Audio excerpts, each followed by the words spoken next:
तब सुनना ना जब सुनने के लिए भी तुम तैयार हो जाना।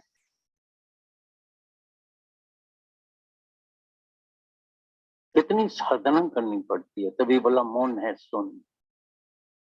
जान सुन के मौन में रहना। विकार देखने का है अपना, अंदर जाना, भीतर जाना, मेरे अंदर क्या क्या चल रहा है खोज करना। राग है, द्वेष है, नफरत है, ईर्ष्या है, मैं मेरा है, मन कहाँ जाता है, विषयों में जाता है, किधर जाता है। अभी अभ्यास तुम्हारा चालू ही है अपने साथ। और एक बात जिंदगी में हमेशा याद रखना, हर एक मनुष्य बिल्कुल सिंगल अकेला आया है और यहाँ से बिल्कुल सिंगल अकेला जाने का है, लेकिन ममता की वजह से मन हमेशा दूसरे में पड़ा है। कई मेरे को बोलते हैं हमारे शहर में आना, बोला क्यों, तुमको ज्ञान नहीं सुनने का है क्या? तुम ज्ञान सुनो, जाके सबको सुनो ना, मेरा ही ज्ञान जाके सबको सुनो। शहर में आने से क्या होगा, मेला मला खड़ा होगा, और क्या होगा, मेला होगा। तुमको सुनने का है, तुम सुन, अपना उद्धार कर। तुम आए सिंगल अकेला, अपने उद्धार के लिए आए, जल्दी उद्धार कर। और पल भर में कल ही कल सुना ना क्या हो गया, अचानक बम लगे, ये लगा वो, कई लोग उधर जो है शरीर उड़ गया, मट्टी का मटका टूट गया। अंदर वाले से पूछना काम पूरा किया है, तुम सब चतुर बैठे हैं। अर्जुन से खास भगवान ने पूछा था, हे अर्जुन तुम चतुर है, माना जिस काम के लिए आया है वो काम पूरा किया है या अधूरा है? अगर अधूरा है तो आज ही पूरा करना। मन दूसरे में, और करोड़ बार सुना है, 1000 बार नहीं, लाख बार नहीं, करोड़ बार, अदर इज हेल। जब तुम्हारा मन दूसरे में पड़ा है तुम समझ जाना नर्क में बैठे। और मन का स्वभाव है, आदत है दूसरे, मेरे को ना दूसरे का इसका उद्धार करने का, तुम अपना उद्धार करना। तुम्हारा उद्धार हो गया तो सबका उद्धार आप ही। तुम साध बन जाओ बस, तुम्हारी नजर में कोई चोर रहेगा ही नहीं। तुम साध बनो, कोई चोर नहीं। तुम शांत करो, तुम्हारे अंदर शांति आ गई है, कोई शोर, सब शोर खत्म हो जाएगा, बंद। दुई दूर करो, ये जो द्वैत अंदर भरा पड़ा है, दूजा भाव बड़ा पड़ा है, इस द्वैत को रोज जो है ये अभ्यास से ये तुम्हारा अंदर वाला द्वैत निकल जाएगा। दुई दूर करो, कोई और नहीं है ही परमात्मा। रोज ये प्रैक्टिस करो, रोज तुम्हारी प्रैक्टिस होनी चाहिए, अभ्यास होना चाहिए। जब है ही परमात्मा तो निंदा गला किसकी करें, किससे कंपटीशन करें, किससे कंपैरिजन करें? दूसरा है ही नहीं, मैं ही तो हूँ, यहाँ भी मैं हूँ, यहाँ भी मैं। सब कर्मों से बच जाए, आज अभी, आज ही परम शांति आ जाए, कहीं जाने की जरूरत नहीं पड़ेगी। अभी सब आके तुमसे शांति लेगा। भाई कैसे तुम्हारा मन शांत हो गया? भाई गुरु के वचनों से हमारा कल्याण हो गया, गुरु के वचनों से तुम्हारे जीवन में पलटा आ जाएगा, पलटू बन जाएगा। तूने जीवन मेरा पलट दिया। जो पुरानी आदतें हैं, जो पुराना संस्कार है, वो सब तुम्हारा बदली हो जाएगा। अगर बदली नहीं हुआ तो कुछ नहीं, वैसे के वैसे। नाव चला रहे हैं लेकिन लगी बंधी पड़ी है कील से, रस्सी बंधी पड़ी है कील से। बहुत वन चला रहे हैं, रोज आते हैं जाते हैं, सत्संग सुनते हैं, बहुत लगन है, सब कुछ है, नाव खड़ी की खड़ी है। कितने वंज चला रहे हैं, नाव खड़ी की खड़ी है, कमाल। वहां के वहीं खड़े हैं। हाँ, नदी किनारे की ठंडी हवा जरूर लगती, नाव में बैठे हैं। घर में ठंडी हवा नहीं लगेगी, वहां ठंडी हवा जरूर तुमको लगेगी। भाई इधर आते हैं, ठंडी हवा लगती है, आनंद आ गया, मिलन हो गया, ये हो गया, वो हो गया, दर्शन हो गए, वो हो गया, भजन कीर्तन ये सब कुछ हो गया, टाइम अच्छा पास हो गया। सीनरी भी अच्छी थी, स्विट्जरलैंड लगा पड़ा है, मौज लग पड़ी है, आनंद लगा पड़ा है। फिर आएंगे, फिर दोबारा आएंगे, ये करेंगे दोबारा। 1 मिनट के बाद क्या हो रहा है तुम नहीं देख रहे हैं? फिर दूसरे बरस में भाई आना, आज ही कल्याण करना, बाकी जो हुक्म परमात्मा का है तो आते रहेंगे, कहाँ जाएंगे। गुरु क्या करता है? गुरु का भोजन क्या होता है? गुरु का भोजन ही है ज्ञान। गुरु को कौन सा धंधा होता है? ब्रह्म ज्ञानी को नहीं धंधा। ब्रह्म ज्ञानी का भोजन ज्ञान, ब्रह्म ज्ञानी की स्त्री ज्ञान। भाई तुम्हारी औरत कौन सी है? मेरी औरत है क्या? मेरी ज्ञान से प्रीत इतनी लग गई है, जो पहले औरत से थी, औरत की मर्द के साथ थी, अभी मेरी ज्ञान के साथ प्रीत हो गई है। जो आता है सबको ये ब्रह्म ज्ञान सुना। जागो, उठो, याद करो, क्यों आए थे इस दुनिया में, कहां से आए थे, कहां जाने का है।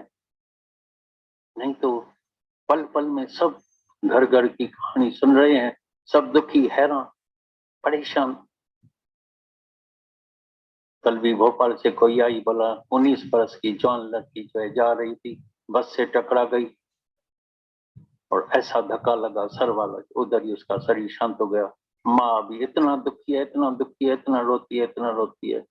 बोलती है मैंने उसकी सब जो है, जो भी उसकी इच्छाएं होती थी सब मैं पूरी करती थी, जो कामनाएं होती थी पूरी करती।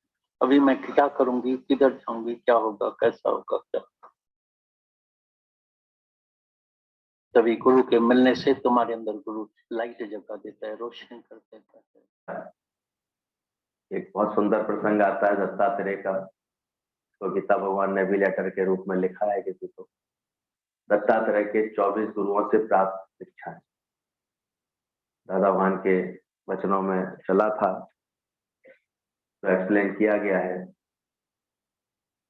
आज ग्रहण करने की कोशिश करें कि कैसे दत्तात्रेय जी ने इन 24 गुरुओं को, उनसे क्या क्या शिक्षाएं प्राप्त की थी और कैसे उनको अपना गुरु माना था, क्या भावना रखी थी। तो बोला जब दत्तात्रेय सर्वगुण संपन्न गुरु ना चुन सके, दत्तात्रेय अवधूत थे, बचपन से ही कुछ ऐसे संस्कारी थे, भगवान का अवतार भी बोले जाते हैं।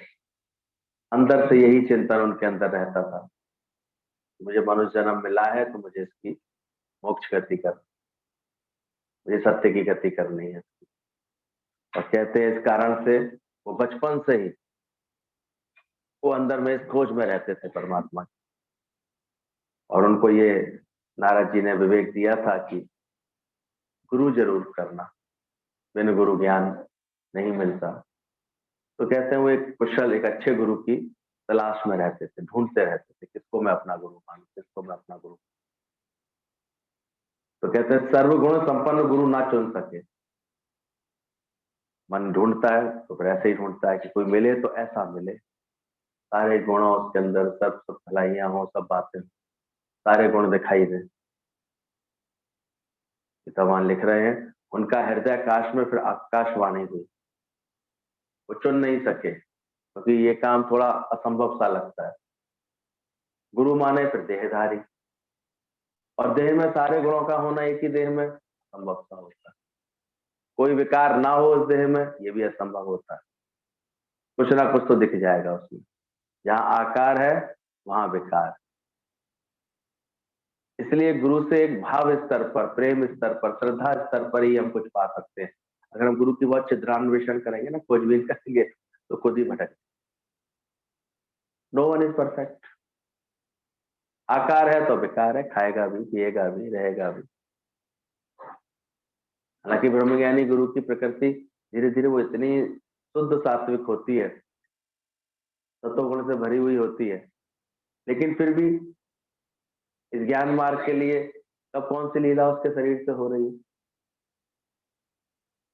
बातें चलती है ना। गुरु को शराब के गोते पे बैठे देखा, शिष्य का तो मन भ्रम में आ गया, ये क्या देख रहा हूं। पर वहां भी वो उदारता से किसी की शराब छुड़ाने गया था। गुरु को वैश्या से बात करते देखा तो मन भ्रम में आ गया कि ये क्यों बात कर रहा है ऐसी, इस प्रकार की महिला से। पर वहां भी वो उसको प्रेम देकर, अपने अच्छे संस्कार दे करके उसके अंदर के भक्ति को प्रकट करना चाह रहा था। तो बाहर से देखेंगे तो बहुत कुछ ऐसे उलझती है चीज, समझ नहीं आती है बातें। तो बोला दत्तात्रेय के संग में यही बात थी, सर्वगुण संपन्न गुरु ना चुन सका। लेकिन उसके हृदय से एक आकाशवाणी, उसके अंतर मन में एक भाव जागा, आकाशवाणी उसके मन में हुई, मन में आत्मा का संदेश आया उसके अंदर। जो व्यक्ति पवित्र होता है ना, तो उसके अंदर ही अंदर संदेश मिलते हैं उसको परमात्मा। उसके पिछले जन्मों का जो पुण्य था वो प्रकट होकर संदेश के रूप में आया कि ऋषि मूर्ख मत बनो, पूर्णतः निर्दोष और अनपूर्ण ज्ञान युक्त व्यक्ति तुम्हें तीनों लोकों में खोजने पर भी नहीं मिल सकता। ये मूर्खता छोड़ो, जो तुम गुरु को ढूंढ रहे हो, तो ऐसा व्यक्ति मिल ही नहीं सकता। तुम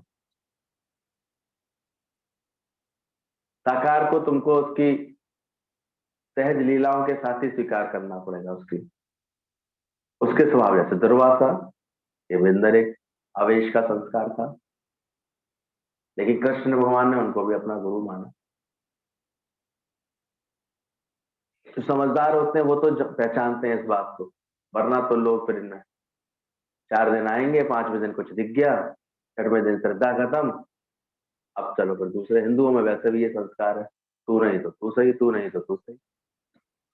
हनुमान जी सोमवार को भोलेनाथ, मंगल को हनुमान जी, ऐसे करके उनके बदलते रहते हैं। बुद्ध को बुद्ध देवता, बृहस्पतिवार को फिर जो है उनके देवी देवता ही बदलते रहते हैं, कहीं एक जगह आस्था नहीं रख पाते।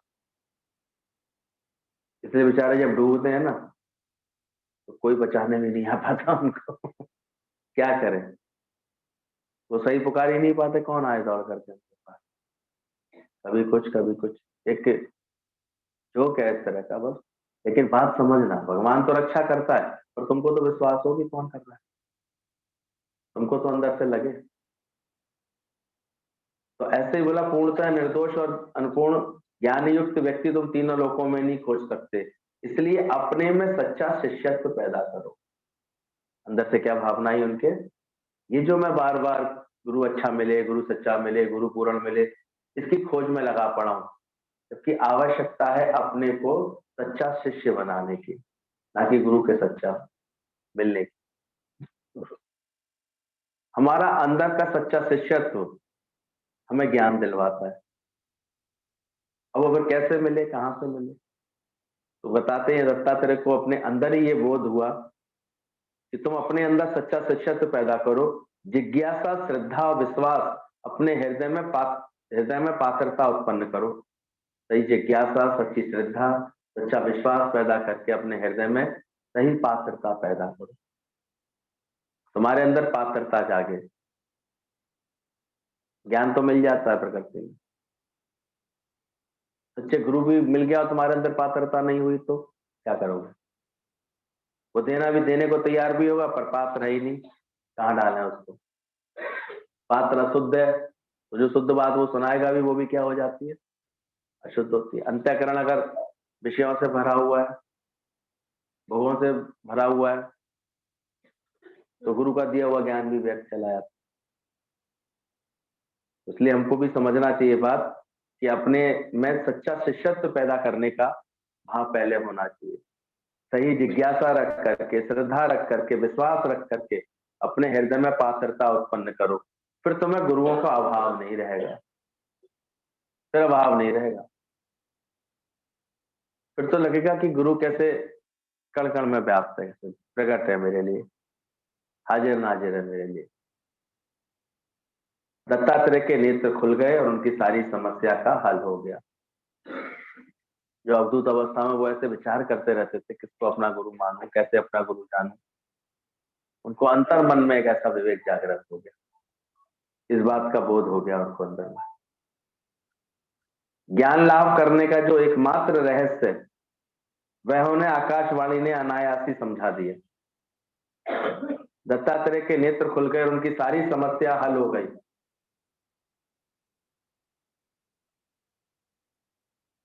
ज्ञान लाभ करने का जो एकमात्र रहस्य है, वह उन्हें आकाशवाणी ने अचानक ही समझा दिया। क्या रहस्य, ज्ञान कैसे प्राप्त होगा? नारद जी को गुरु कैसे मिले थे, क्या कर रहे थे, कर्म क्या कर रहे थे? नारद की कथा सुनिए ना तुम, कैसे गुरु ने उनका उद्धार किया था। भिस्ती थे वो, सुबह उठ करके नालियों में साफ करके नालियों में पानी डाला करते। पहले भिस्ती लोग आते थे, चमड़े का थैला लेकर के वो नालियां साफ करते थे, पानी डाला करते। देवयोग से वो उनके गुरु थे। नारद जी के लिए यही कथा आती है कि जब उनको भगवान ने ऐसे जागृति दी कि तुम निगुरे हो, बिना गुरु के तुम्हारा कल्याण नहीं है, तो उन्होंने ब्रह्मा जी से आज्ञा ली। ब्रह्मा के पुत्र थे, पिता के पास पहुंचे कि मेरे लिए कौन गुरु होगा, मैं कैसे जाऊं, अपना कल्याण कैसे करूं। ब्रह्मा ने बोला देवलोक में थोड़ी कोई गुरु मिलेगा तुम्हें, उसके लिए तो अंदर लोग जाना, मनुष्य लोग जाना पड़ेगा, उस योनि में तुम्हें कोई गुरु मिलेगा।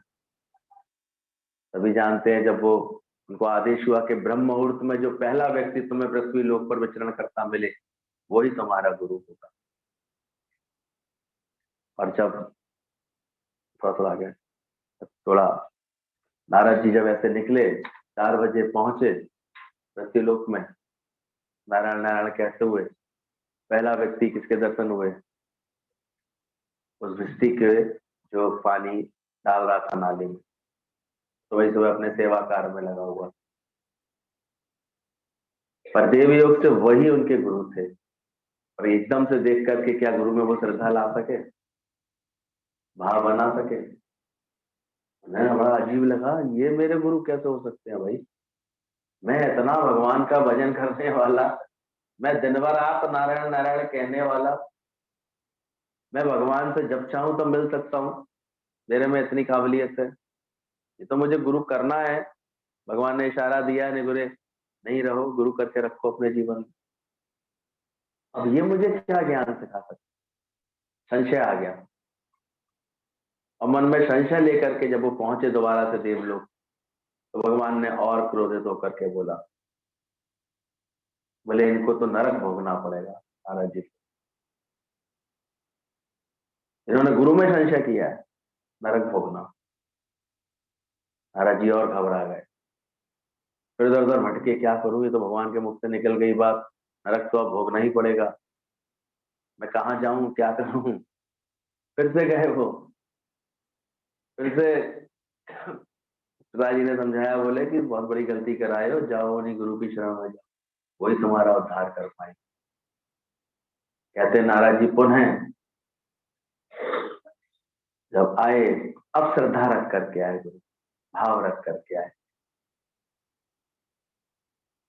और गुरु ने भी उनको भली प्रकार प्रेम दे करके अपने पास बैठाला और उनके मन के भाव जाने। नारद जी घबरा रहे थे कि गुरुदेव अब आप ही की कृपा होगी तो मेरे को ये जो है भगवान के मुख से निकला है श्राप, इससे मुक्ति मिलेगी।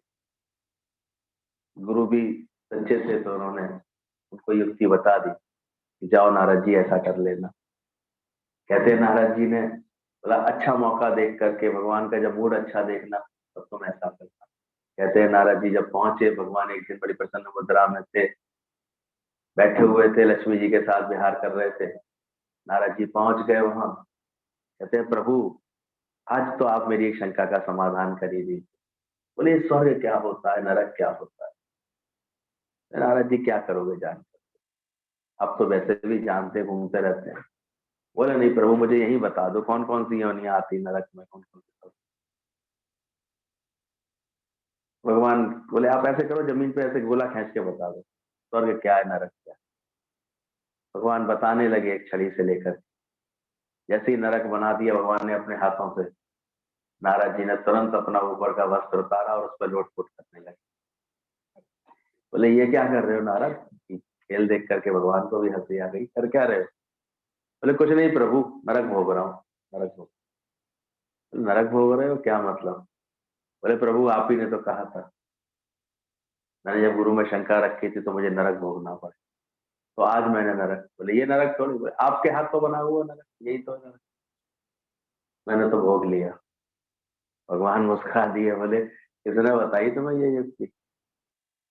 आते बोले, बोले गुरुदेव की कृपा। तो ऐसे अनेक सुंदर प्रसंग आते हैं जो हमको एक इशारा देते हैं कि हमारे अंदर सही पात्रता का होना, हमारे अंदर सही भावना का होना ये आवश्यक। गुरु तो फिर निराकार कण कण में कहां से प्रकट होकर के हमारा कल्याण करता, पता नहीं चलता। वही गुरु रूप में निराकारी तो साकार धारा है जग में, वो अपना कार्य करता है। तो दत्तात्रेय जी के अंदर भी ये भाव अंदर से जब पैदा हुआ, सच्चा शिष्यत्व पैदा हो गया, दत्तात्रेय के नेत्र खुल गए, उनकी सारी समस्या का हल हो गया। ज्ञान लाभ करने का जो एकमात्र रहस्य है वह उन्हें आकाशवाणी से अनायास ही समझ में आ गया। अक्सर लोग ढूंढने आते हैं गुरु को, जबकि ढूंढना है अपने अंदर के, किसको ढूंढना है? शिष्यत्व। आज की ये सबक जरूर पक्का रखना और ढूंढना, उसको बनाना है। वो जिस दिन पूर्ण हो जाता है, सच्चा हो जाता है, सही बात लेने वाला बन, अभी अंदर में इंग्लिश इंग्लिश हेरा फेरी बहुत होती है अंदर, सच्चा शिष्य बनता नहीं है, इसलिए देर हो जाती है। गुरु के दर पर देर नहीं है किसी, नहीं तो ऐसे भी तो हमारे सामने एग्जाम्पल है कि मीरावान का संकल्प कैसे पूरा करा दिया उन्होंने, बाकी में मीराबाई बना दिया उन्हें, केवल पूरा जीवन इसी कार्य में लग गया उनका आकर के, ऐसा साथ साथ दे दिया। गीतावान ने ऐसा कर दिया कि हम भगवान को ऐसा पूर्णता दे दी। संकल्पित तो है अपने जीवन, और नहीं तो सारा जीवन ऐसे निकल जाता है।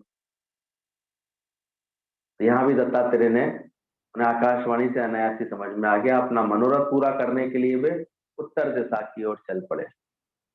ये उत्तर दिशा, ये बड़ी अच्छी दिशा है अक्सर शास्त्रों में आपको इसका वर्णन मिलेगा।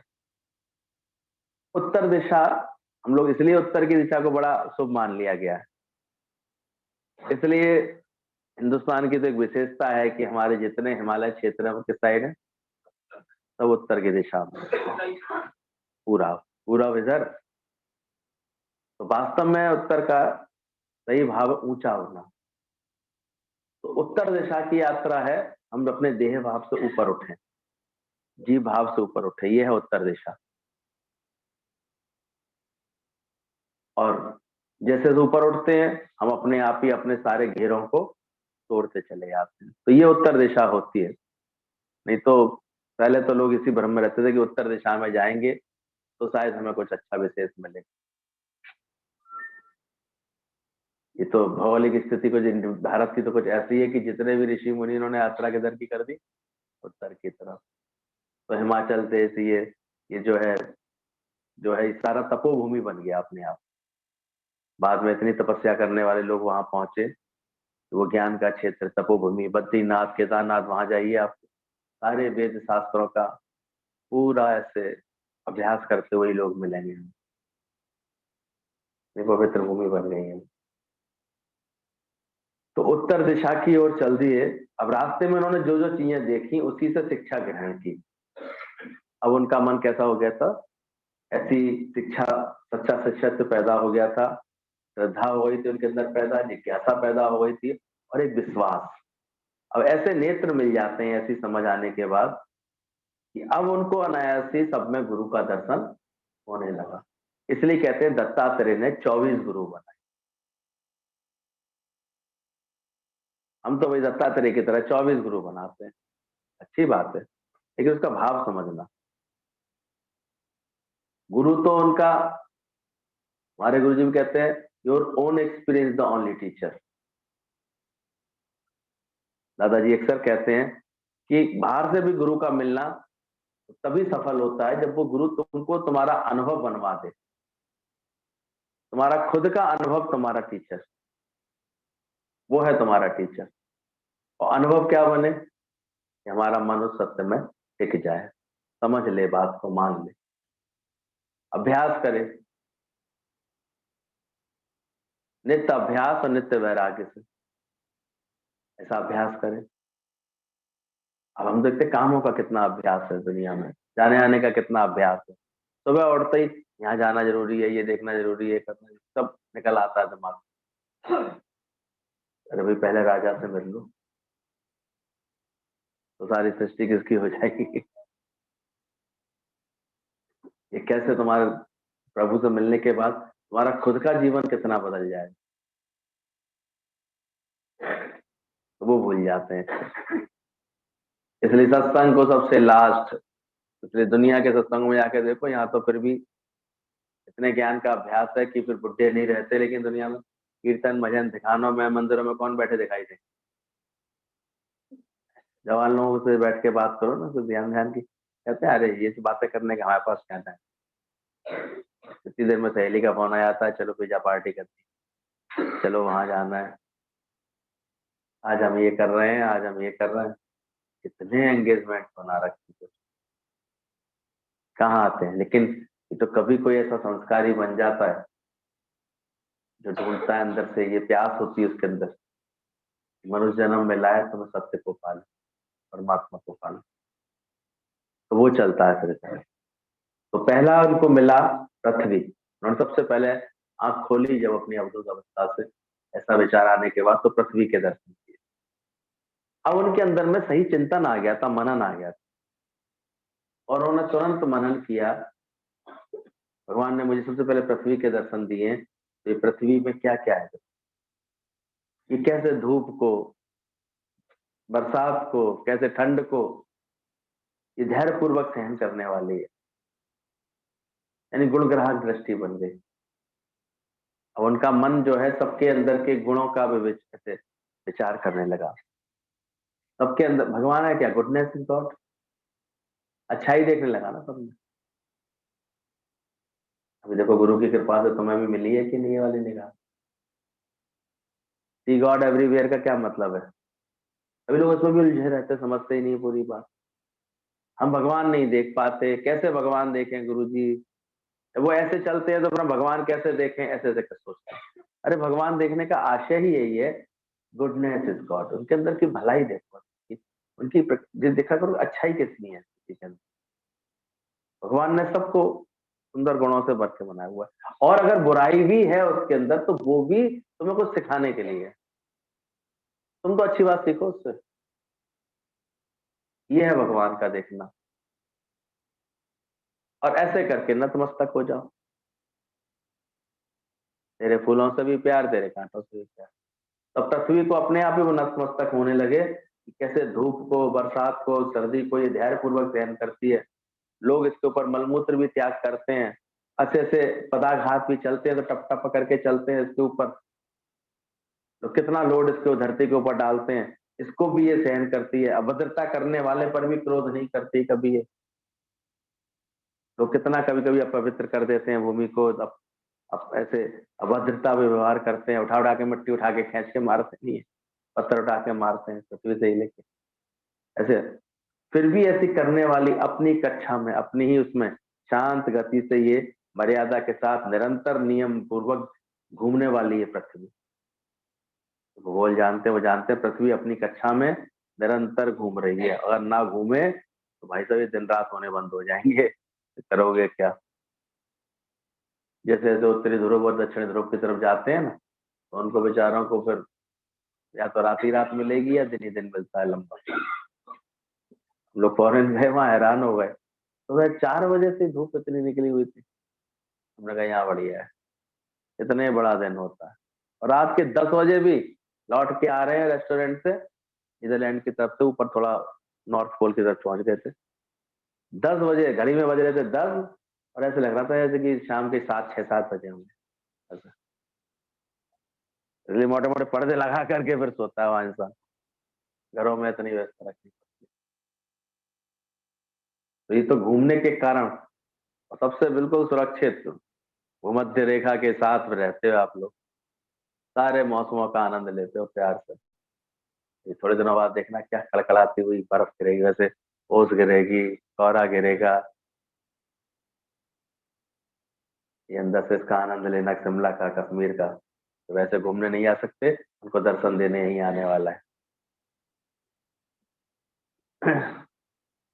शुक्राने करना, नई साल का स्वागत करना अच्छे से। तो ये क्रोध न करने वाली अपनी कक्षा और मर्यादा पर निरंतर नियत गति से घूमने वाली पृथ्वी को मैंने अपना गुरु माना, और इनसे इन सद्गुणों को सीखा।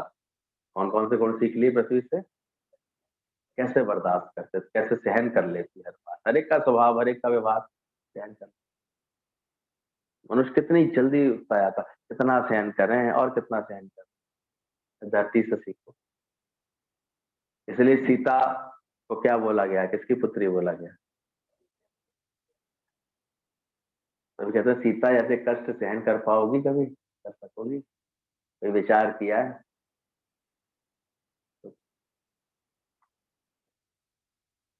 नेक नेक बातों में तो आदमी इतना मन खराब करके बैठता है, जरा कोई नेक आड़ा टेढ़ा बोल जाता है तो उसमें ही संबंध परमानेंट खत्म कर लेता है। आजकल ऐसी बुरी स्थिति हो गई। अपना स्वार्थ, अपना सुख, मेरे को बस मेरा काम बन जाए, ये स्थिति रहती। लेकिन पृथ्वी से सीखो। तो बोला, और फिर भी कितनी शांत, कितनी विशाल होकर के भी, तो इनको अपना गुरु बनाया था दत्तात्रेय ने। पृथ्वी को पहला गुरु माना आपने, वायु को दूसरा गुरु। उसका ध्यान वायु की तरफ गया कि कैसे अचल है, शांत है वायु, निरंतर गतिशील है, निरंतर बह रही है, आ रही है, जा रही है, सांस दे रही है सबको, सबको सांत्वना देने वाली। यानी थोड़ी सी भी अगर हवा रुक जाए ना, कभी वायु रुक जाए, बड़ी उलझन होती है, घुटन होने लगती है। भाई सफोकेशन हो रहा है, कुछ चक्कर है, किसी को घुटन वाले कमरे में रख दो ना तो उठ जाता है। ये मीठी वायु लगे प्यारी, निरंतर बहती है, कैसे देखो तुमको सांत्वना देके बैठी है, धीरे देखे। भगवान ने कुदरती ऐसे इसमें इतनी ज्यादा ऑक्सीजन रख दी है, और तुम्हारे अंदर एक छोटा सा सिस्टम बना दिया है कि वो ऑक्सीजन ग्रहण कर लेता है तो कार्बन डाइऑक्साइड निकाल देता है, और इसलिए प्राण चलते हैं।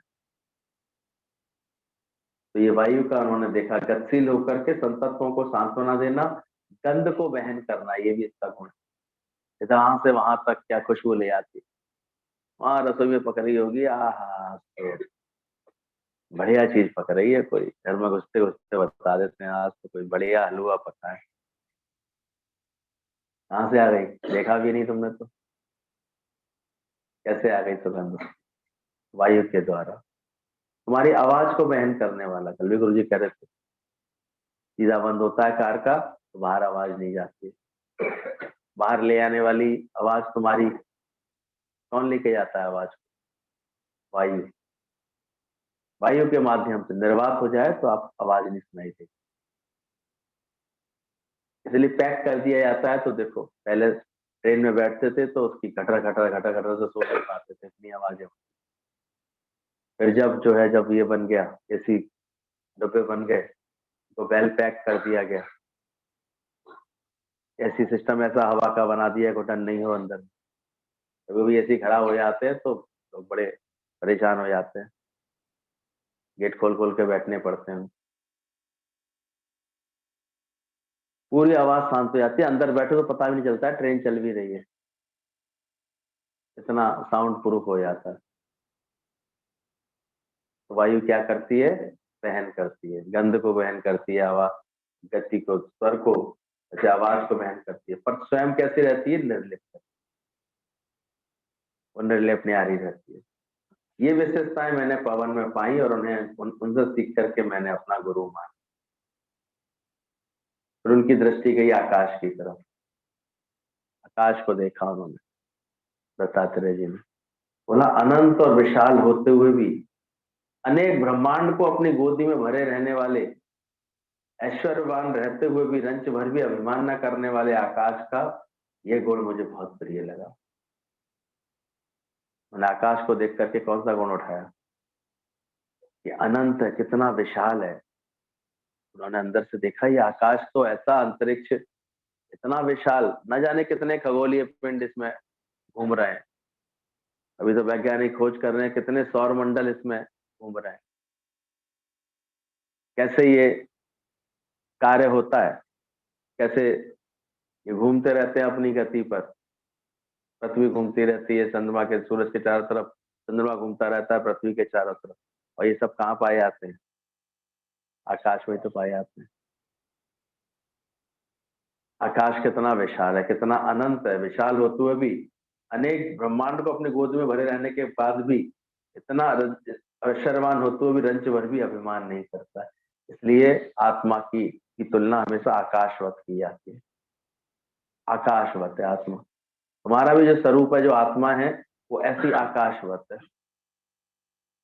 जैसे आकाश को रंच मात्र भी अभिमान नहीं होता, इसी प्रकार तुमको भी होना चाहिए, क्योंकि तू आत्मा है। होना चाहिए किसी बात का अभिमान, लेकिन अभिमान किए बिना इंसान रह नहीं पाता। उसे कहता है मेरा फिर वजूद क्या है, कुछ तो सोचूं अपने लिए, कुछ तो बोलूं, कुछ तो बनूं। फिर यार, इसलिए कहीं कुछ अगर बनना बनाना हो रहा होता तो वहीं उसे अच्छा लगता है। इसलिए देखो वहां पर जहाँ कुछ बना होगा ना, वहां उसकी तारे खींच खींच के पहुंच जाए, फिर वहीं से दुख पाता रहेगा, सुख पाता रहेगा बैठकर। अरे जो ठीक से ज्ञान की बात समझ ले और अपने को मुक्त कर ले तो देखो ठीक हो जाता, फ्री कर ले अपने आप। साक्षी भाव ले आए, केवल बस मैं देखने वाला हूँ सबका। आकाश में सब घटनाएं चल रही, सबको देखने वाला है साक्षी। रंच मात्र भी अभिमान नहीं। नीलांबर इसलिए नाम भगवान का रख दिया, अंबर जैसा। वो भी भगवान विष्णु भगवान की भी तो विशेषता है कि सारी सृष्टि में इतना सब कुछ हो रहा है, वो निर्लय अपने आ रहे क्षीर सागर में कैसे लेटे शांत चित्त। तो होवे प्रलय इस जगत की, मुझको ना कुछ भी त्रास है। ऐसा जब हम अपना ज्ञान का भाव बनाते हैं, आत्माकार वृत्ति बनाते हैं, किसी घटना से किसी बात से क्या करें, जिसको जरूरत होगी अपने आप आके बता देगा, अपने आप बोलेगा, अपने आप, मुझे क्या लेना देना। किसी बात से व्यथित ना होना, परेशान ना होना। ये तो मन हर जगह देखो, यहाँ ये भलाई है, ये बुराई, ये बात है ऐसी, ऐसी बात। और वास्तव में देखा है तो पढ़ने वाले के लिए हर जगह अच्छी है, और ना पढ़ने वाले के लिए हर जगह बदमाशी है। अपने लक्ष्य की तरफ देखो बस। बाकी तो ये भी विवेक रहना चाहिए, जैसा स्थान होगा, जैसा परिवेश होगा, जैसा वातावरण होगा, वैसे ही प्रभाव वहां तो बदल तो जाएगा नहीं। साउथ में जाओगे तो चावल ही खाने को मिलेंगे, बिहार में जाओगे तो ज्यादातर चीजें कैसी मिलेंगी, वहां भी चावल बहुत। तो जैसी जगह है, वैसा भी उसके अनुसार ढल जाना चाहिए। हमको अपना लक्ष्य पाना है, ये आर्ट होती है। अब फॉरेन जाकर जो बच्चे पढ़ते हैं, अलवी गुरु जी कह रहे थे कि वहां उनके टेस्ट ही बदल जाते हैं, उनके फूड पैटर्न ही बदल जाता है। तो कितना समय लगता है उनको आकर के फिर से इंडिया में एडप्ट करने। तो जो जहाँ रह रहा होता है, जो बचपन से जहाँ पला होता है, जैसे रहा होता है, उसकी बहुत सारी हैबिट्स वैसी बन जाती है। तो उसमें ना हैरानी होनी चाहिए, ना परेशानी होनी चाहिए, बस एक मौज होनी चाहिए अंदर में कि वाह मजा आ गया, अब इसका आनंद लेंगे, अब ऐसे आनंद लेंगे, ऐसा मजा करेंगे। तो ये समझ अंदर से जब बन जाती है तो बोला गगन की तरफ अभिमान नहीं करता, अब उनकी निगाह जल पर गई। सबको शुद्ध बनाना, सदा सरल तरल रहना, आज सबको शीतलता में परिणत कर देना। जल का कितना बड़ा काम है। शुद्ध होने के लिए किसका आधार लेते हैं? तो वही सुबह बाल्टी उठा के कहाँ चल देते हैं, भाई पानी तो भर के लाए, घर में पानी तो भाई। इसलिए जल वायु भगवान ने ये फ्री ऑफ कॉस्ट दी है, इतना दिया हुआ है। कितनी सारी नदियां बना दी हैं भगवान ने, कितने सागर, कितने ऐसे, कितनी फिर नहरें, कितनी ये सब बनती चली जाती हैं, नेचुरल सोर्सेज वाटर के। और उसके बाद भी तुमको अगर बहुत अच्छी उसका व्यवस्था रखनी है तो चार ट्यूबवेल लगाओ अपने घर में, बोरिंग कराओ, पालो कितना पानी पानी, सब जगह ऐसे भर दिया। तो जल सबको शुद्ध बनाना, सदा सरल और तरल रहना, आज सबको शीतलता में परिणत कर देना। कितना भी कोई जल रहा हो वहां क्या डाल दो, पानी डाल दो। जल मत जल पे ही कहते हैं। नाम दोनों एक से लगते हैं, भाई जलना भी तो जल है। आग में जल जाने से क्या होता है बताओ? आग में जल जाने से क्या होगा? आग में जल जाने से क्या होगा? एक इंटेलिजेंट आंसर है, बुझ जाएगी। आग में जब जल जाएगा तो क्या हो जाएगी? तो यहाँ जल पानी के रूप में लेंगे तो बुझ जाएगी, और जल जाएंगे तो बरनौली आ जाएगी। कैसे ये शब्दों का सुंदर भाव है कि एक जल है, वही जल, देखो जल, वही जल उस जलन को खत्म भी करता है, आतप को शीतलता में परिणत करता है, वृक्ष वनस्पतियों तक को जीवन दान करता है, सबको जीवन दे के बैठा है। फलते हैं फूलते हैं, पानी नहीं मिले तो देखो सूख जाते हैं पौधे, तो वनस्पतियों को जीवन देता है। समुद्र का पुत्र होते हुए भी घर घर जीवन दान के लिए पहुंच जाता है आसानी से। इतने बड़े आदमी का बेटा है समुद्र का, लेकिन सेवा के लिए घर घर जाने को तैयार है। कितना निष्कामी होगा। या किसी बड़े आदमी को बोलो जाओ जरा उसके पास जाके 2 वचन सुनाए, वे बड़ा आदमी है, कैसे जाता है, कैसे सेवा करता है? चल लेगा, आपस में पजर लेगा, परेशान हो लेगा, कंपेरिजन कर लेगा, लेकिन कहीं निष्कामी बन जाए। मान लो किसी ने कुछ बोला है प्रेम से, उसका निष्काम सेवा करके आए, उससे किसी के अंदर आता। देखा है सत्संग में रोज जा रहा है, पर देखो तुम्हारी प्रकृति बनी है इसकी, किसी को सुख पहुंचाती है प्रकृति तुम्हारी, प्रेम पहुंचाती है किसी। लेकिन जल से सीखो ये बात, इतने बड़े समुद्र का पुत्र होते हुए भी घर घर जीवन दान के लिए जा पहुंचना, इतनी अनुकरणीय महानताएं जल में देखी, तब उसने जल को अपना गुरु माना। ये भी मेरा गुरु है। अब गुरु मानने के पीछे उसके जो विचार चले अंदर से, देखा उसने, वो भाव होता है मुझसे। तो गुरु से भी कहीं अधिक महान होती है शिष्यत्व, कि हम अपने को कैसा बना रहे हैं, हमारे अंदर भाव कैसे, हमें वास्तव में गुण ग्राहक दृष्टि है हमारी, वास्तव में हम विशालता को महसूस करने वाली समझ है। अभी सब वायु गगन जल, इसको देख करके वो एकदम से उनकी विशालता, इनकी उदारता, इनकी निष्कामता पर उसकी दृष्टि चली। फिर यम को देखा, काल की तरफ उनका निगाह गई, काल चक्र भी तो चल रहा है और इसको संचालित कर रहा है यमदेव का। तो यम को देखा, अभिवृद्धि पर नियंत्रण करके संतुलन स्थिर करना, नहीं तो अगर मृत्यु ना होती, यम ना होते, तो ये भी सारा संतुलन पर गड़ जाता। वृद्धि को रोकने वाली क्या चीज है, नियंत्रण करने वाली क्या चीज है? मौत। अगर मौत ना होती तो पता है क्या सीन बन गया होता? 500 साल के बुढ़े तलवार लेकर के एक एक इंच जगह के लिए लड़ रहे होते। आप तो शुगर करो खाली करे आते। सोच के देखो, सबके सब जिंदा होते, सोच लो यार क्या हालत हो रही होती, क्या हालत हो रही होती। आज तक कोई मरा नहीं होता, भगवान ने जिंदा कर दिया, अब जियो, चल रही है जीवन, चल रहा है, मौत है ही नहीं। कितनी दुर्गति हो गई होती, कैसे जी रहे होते।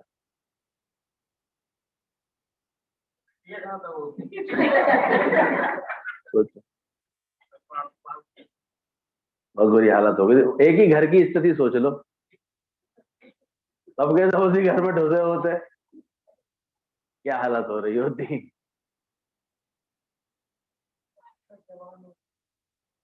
एक ने मांगा वरदान, मांगा एक गुरु से अपने, ऐसे मैं हमेशा जवान रहूं, कभी बुजुर्ग ना हूं, कभी मौत नहीं आए, जवान रहूं ऐसे। तो गुरु ने कहा जा जा करके उधर देख के, तो घाटी थी वहां उसने देखा, तो वहां देखा तो घाटी में सबके सब जवान और सब लड़ाई कर रहे एक दूसरे से, तलवारबाजी चल रही। बोले ये क्या गुरु जी? बोले इस परिवार में सबके सब जवान है, कोई मरा नहीं है अभी, जवानी अलग कर रही है सबके अंदर, देखो हालत क्या हो रही है। ये तो शुक्र कर कुछ लटके जाते हैं, कुछ झटके जाते हैं। तो भगवान ने कितनी सुंदर व्यवस्था बनाई हुई है। तो ध्यान रखना, यमदेव को भी उन्होंने नमस्कार किया कि संतुलन बनाए हुए हैं, स्थिर रखे हुए हैं। अनुपयोगी को हटा देते हैं। जैसे जैसे कोई अनुपयोगी हो जाता है फिर उसको क्या करते हैं, वो हटा देते हैं। प्रकृति में ये नियम है, फूली फूली चुन रही, कल हमारी बात, कल हमारी बात। ये फिर मोह के बंधनों से छुड़ाना और थके हुए को अपनी गोद में विश्राम देने के लिए आवश्यक कार्य में संलग्न है यम देवता। सबको ये झूठे मोह के बंधनों से ऐसे मुक्त कराना। अब ज्ञान के कारण थोड़े बहुत दिन रोता है, फिर तो देखो एडजस्ट तो सभी हो जाता है। कहाँ है आजकल? पहले दिन ऐसे रो रो के डकार डकार के दिखाएगा ऐसे क्या नहीं लुट गया उसका, क्या नहीं हो गया, और 10वें 12वें दिन तो फिर चौपाटी पे खड़े होकर के गोलगप्पे खा रहा हो। है क्या दुनिया का नजारा? देखो क्या भगवान सुनाते हैं वो इतनी बढ़िया बात। जिसकी माँ चली, पिता चलेगा तो बड़े ऐसे लिपट लिपट के रो रही थी, अरे मेरे को भी इनके साथ उठा लो, मुझे भी ले चलो, मैं नहीं जिंदा रहूंगी, अब मैं किसके लिए जिंदा रहूं, ऐसे रो रही थी बच्ची इतनी। श्याम भगवान ने किसी तरह से उसको, सब लोग चुप करा रहे तो बिल्कुल चुप नहीं हो रही थी। छोड़े ना उनकी बॉडी को। श्याम भगवान हमारे थोड़े से मजाकिया भी हैं, ऐसे मजेदार भी हैं। गुरु लोग भी बैठे हुए तो वो बड़ा ऐसे दिखा रही थी जैसे मुझे कितना भारी दुख। श्याम भगवान ने कहा सही तो कह रही है, एक चिता इसकी भी जलाओ, एक ठटरी और ले आओ भाई, चलो उसको भी बांध के ले चलते हैं। तो इसने सुना क्या कहना है, सुन के चुपचाप फिर अंदर छोड़ के निकल गई अंदर से। तो कहीं ये वास्तव में मेरी ना बांधना ठटरी, और पिताजी के संग मेरे को ना बांध। फिर श्याम भगवान बोले वो दूसरा आश्चर्य तो मुझे तब हुआ जब 10वें 12वें दिन ही मैंने बड़े मजे से उसे चौपाटी पे गोलगप्पे खाते देखा। जो बोली 10 बोली मैं जाके उससे बोला तू ही थी जो उस दिन ऐसे कह रही थी। मन है भावावेश में जब उस दिन दुखी हो रहा था तो भूल जाता, कितने दिन याद रखता है। तो ये मोह बंधनों से भी हमें छुड़ाने वाला है, ध्यान रखना। यम देवता अपनी गोद में विश्राम देने के लिए आवश्यक कार्य में आते को व्यक्ति कार्य करते करते थक जाता है तो मृत्यु की नी गोद में सो जाता है। भगवान ने कैसी व्यवस्था बनाई हुई है। अब उससे कोई कार्य नहीं होगा, अब उससे लेटा रहेगा आराम।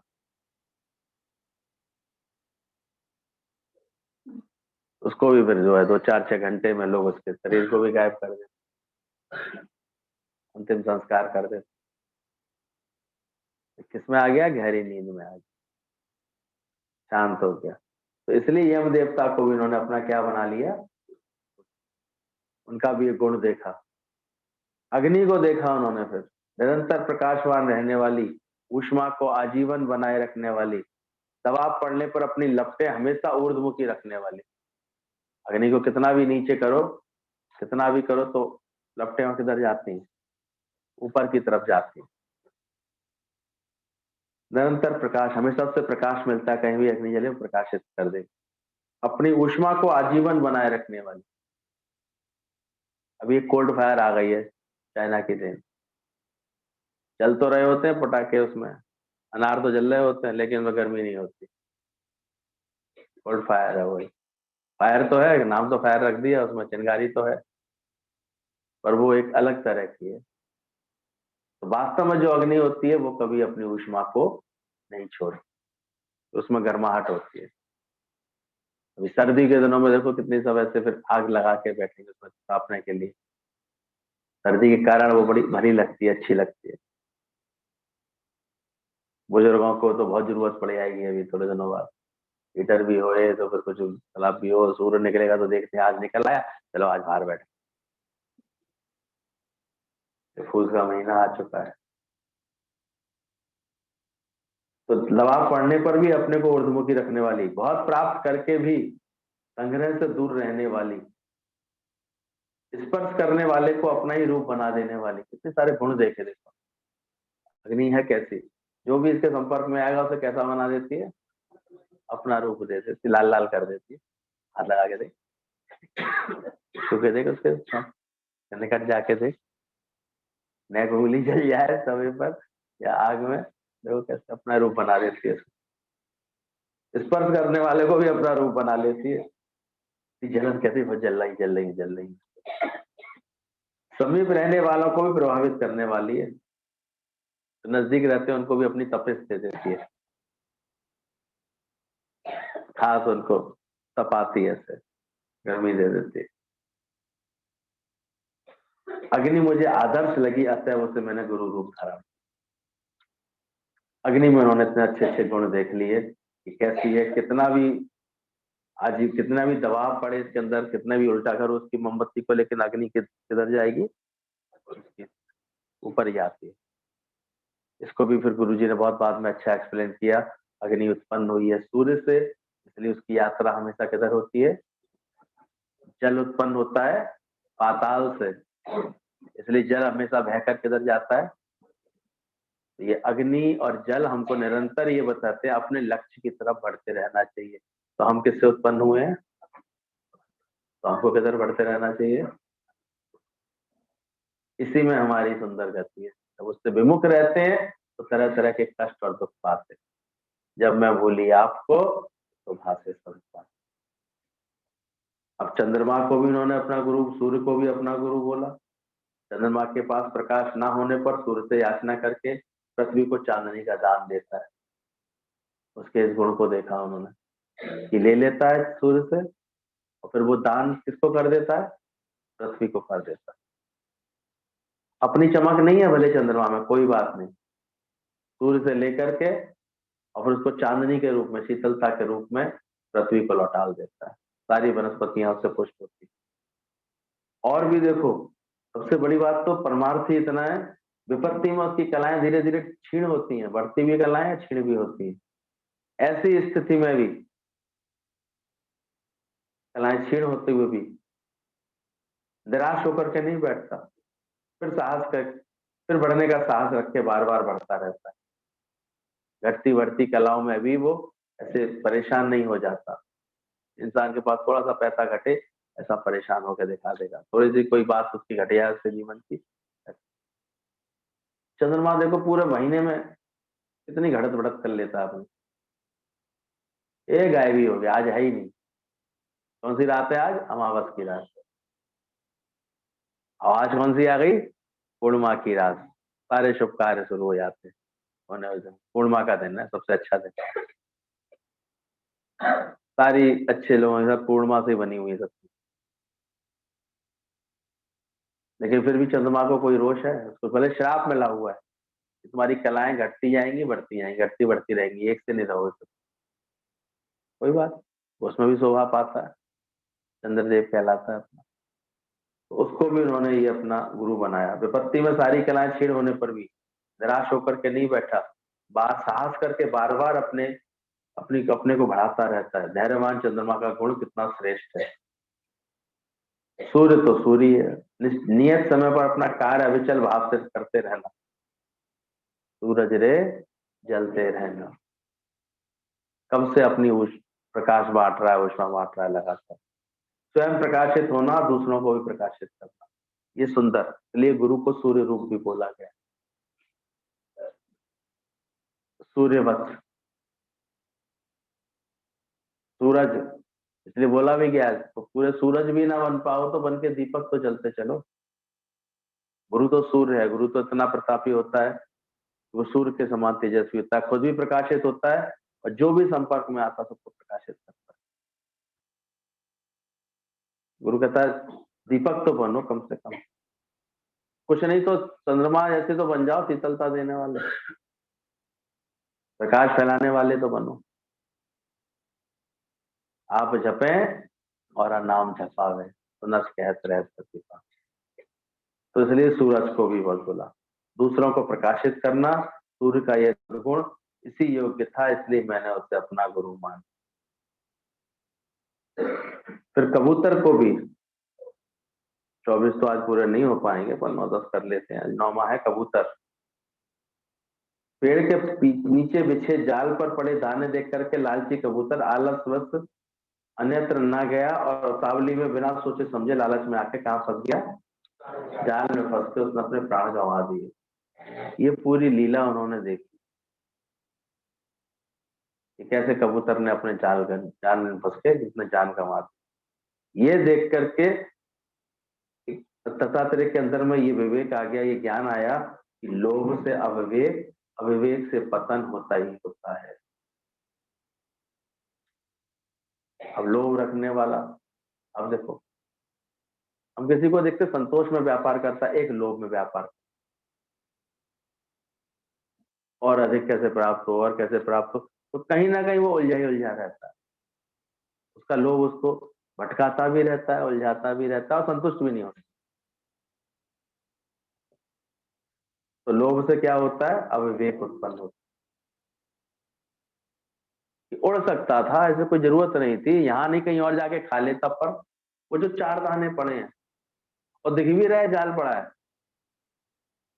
तो लोभ ने उसे कैसा विवश कर दिया, वहीं आने के लिए, उसमें ही फंसा करके, और फिर अपना उसको प्राण त्यागने पड़े, बिना सोचे समझ विचारे लालचा गया वो।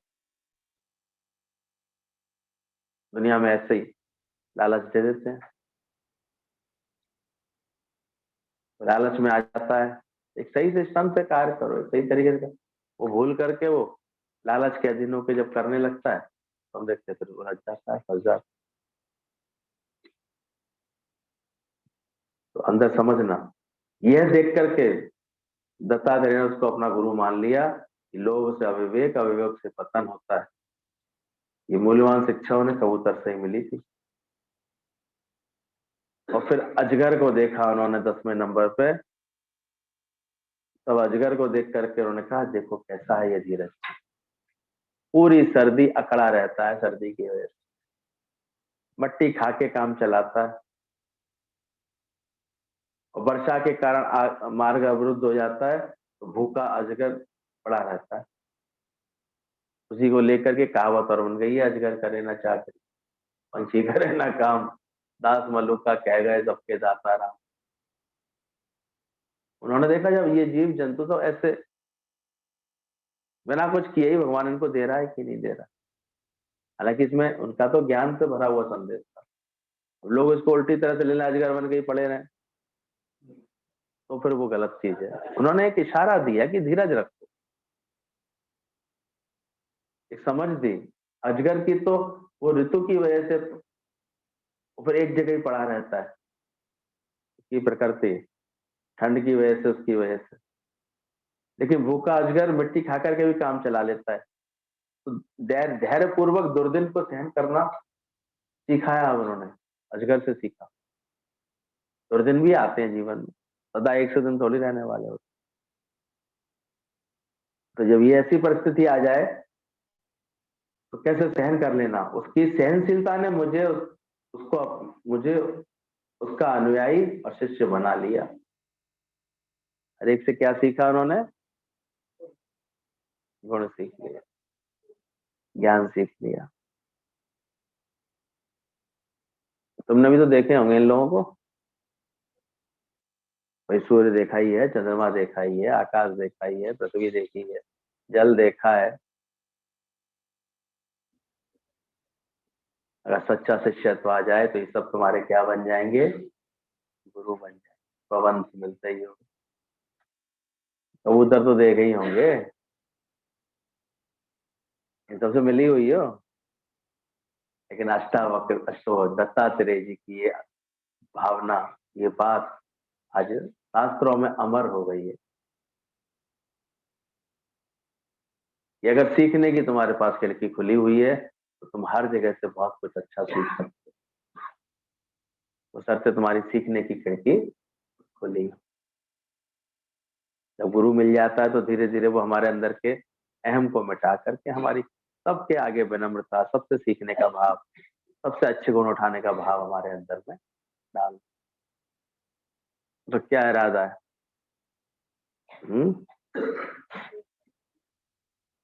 क्या बता रहे हैं?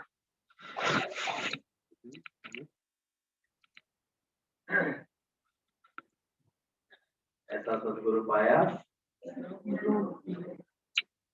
रूप पर सदगुरु पाया, जीने का मजा भी उन्हीं को आया।